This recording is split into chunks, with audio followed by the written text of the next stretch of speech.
My name's Andrew Rust and I'm a stage 4, 10-year, little bit over survivor. My name's Elizabeth Liu and I'm a stage 4 melanoma survivor. So my name's Michael Birchall and I was diagnosed with stage 4 melanoma on the 15th of February 2012. My name's Louise Power.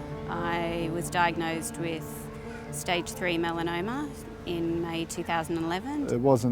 It wasn't a hernia, it was a tumour, a lot of black matter in there, and I think it's melanoma. We just thought it was a little infected cyst, and so it wasn't until I went to get my stitches out that the surgeon told me that it was actually advanced melanoma. I thought I was going to die because it was very shocking and very serious. I had a primary removed from my head, which I got a nice scar from, and then I had a PET scan and found some in my lung as well and had a third of that removed. We had a 1-year-old daughter. That was when I was first diagnosed.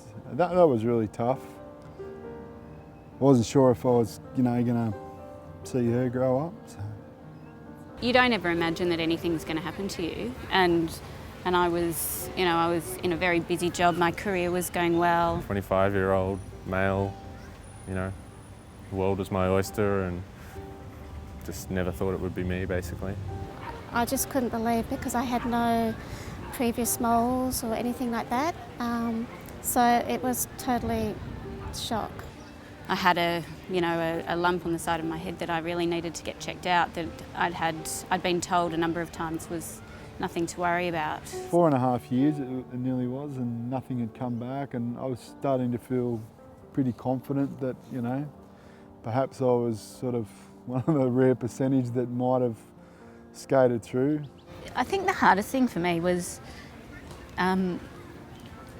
knowing how much my family were hurting, with their worry about me. They decided to operate again, and sort of, again, another fairly large scar, sort of from here all the way down to here. It just was like the biggest wake-up call you could ever imagine. It's just, just made me think, what are we really here for, Let's just do it. Like, let's get married, let's have a great day, let's celebrate. My sister and I went through a week of tests. I had tests every day and she was there with me. Our song during that time was Helen Reddy's I Am Woman, and we played it a lot, and we were just like, something can push us down but we'll get back up again, and we were a really good team, actually. March this year I was just put on a trial. And then I got put onto a trial drug, BMS trial for anti-PD-1 in February this year. It was sort of really comforting to know that in the back of my mind there was some hope that it might even give me a few more years. And so yeah, I've been doing that since February and it's going really well. I've been responding, my body's been responding great to it. I definitely decided I didn't want to die, so that was a pretty easy decision. So whatever treatment or operation that they suggested, I was going to do it because, I wanted to stick around. I still want to stick around. The first time we walked into the Melanoma Institute, just from being in this little doctor's office in London to being in this amazing building where you could see the resources available to you, was just, this is the place I need to be. Some people have asked me, do you think you've got the best doctor looking after you?